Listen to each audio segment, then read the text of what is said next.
ఒకప్పుడు సన్నీ వుడ్స్ అనే అందమైన పచ్చని అడవిలో రూబీ అనే చిన్న కుందేలు ఉండేది. రూబీ తెల్లగా, మృదువుగా, పొడవైన చెవులతో చాలా అందంగా ఉండేది. ఒక ఉదయం రూబీ తన చిన్న ఎరుపు బ్యాగ్లో క్యారెట్ శాండ్విచ్, నీటి సీసా, తనకు ఎంతో ఇష్టమైన నీలి రిబ్బన్ పెట్టుకుంది.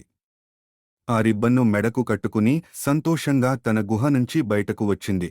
అడవి దారిలో దూకుతూ వెళ్తుండగా ఆమె తన మంచి స్నేహితుడు బెన్నీ అనే ఎలుక పిల్లను, స్క్విరెల్, కలిసింది.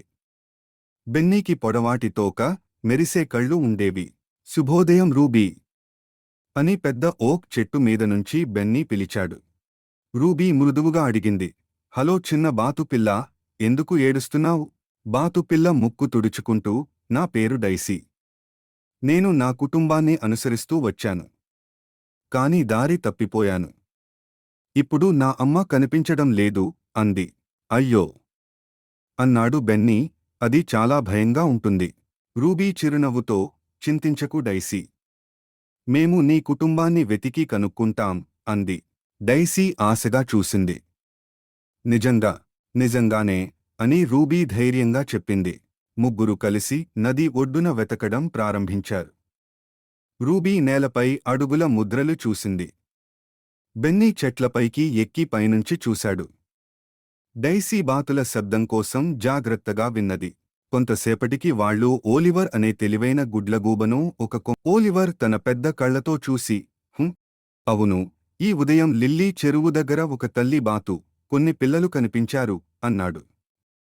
మధ్యలో ఒక చెక్క వంతెన వచ్చింది. కాని వంతెన మధ్యలో డైసీ ఆగిపోయింది. నాకు భయంగా ఉంది అని ఆమె మెల్లగా అంది. ఈ వంతెన చాలా ఎత్తుగా ఉంది. రూబీ ఆమె రెక్కను పట్టుకుని, పర్లేదు, మనం కలిసి దాటుదాం అంది. బెన్నీ నవ్వుతూ, నేనే ముందు వెళ్తాను. ఇది సురక్షితమే అని చూపిస్తాను అన్నాడు. అలా ఒక్కో అడుగు వేస్తూ వాళ్లు వంతెన దాటారు. మొదట డైసీ వణికింది. కాని తన స్నేహితులు పక్కన ఉండడంతో ధైర్యంగా దాటింది. నేను దాటేశాను అని డైసీ సంతోషంగా అరిచింది.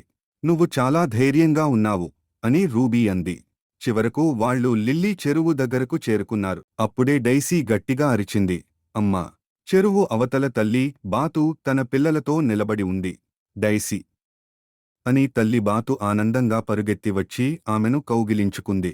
నేను ఎంతగా ఆందోళన పడ్డానో తెలుసా అంది. నేను దారి తప్పిపోయాను.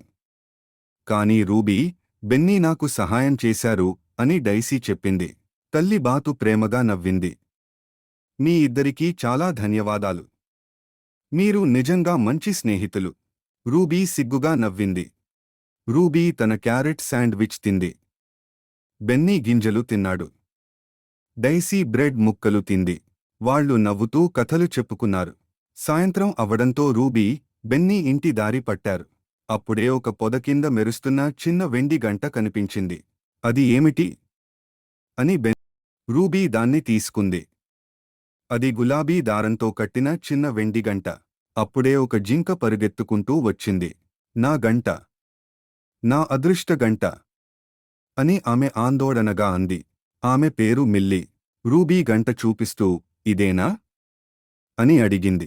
మిల్లీ కళ్ళు మెరిశాయి. అవును, చాలా ధన్యవాదాలు. ఆమె మళ్లీ దాన్ని మెడకు కట్టుకుంది. టింగ్ టింగ్ అంటూ మధురమైన శబ్దం వినిపించింది. నువ్వు నా రోజును అందంగా మార్చావు అని మిల్లీ నవ్వింది. ఆమె తల్లి ఆమెను మంచంలో పడుకోబెట్టి అడిగింది, ఈరోజు మంచి రోజు గడిచిందా? రూబీ మెల్లగా నవ్వింది. అవును అమ్మా. చిన్న పాదాలు కూడా పెద్ద మార్పు తీసుకురాగలవని నేర్చుకున్నాను. ఆమె తల్లి నుదుటిపై ముద్దు పెట్టి, అది చాలా గొప్ప పాఠం అంది.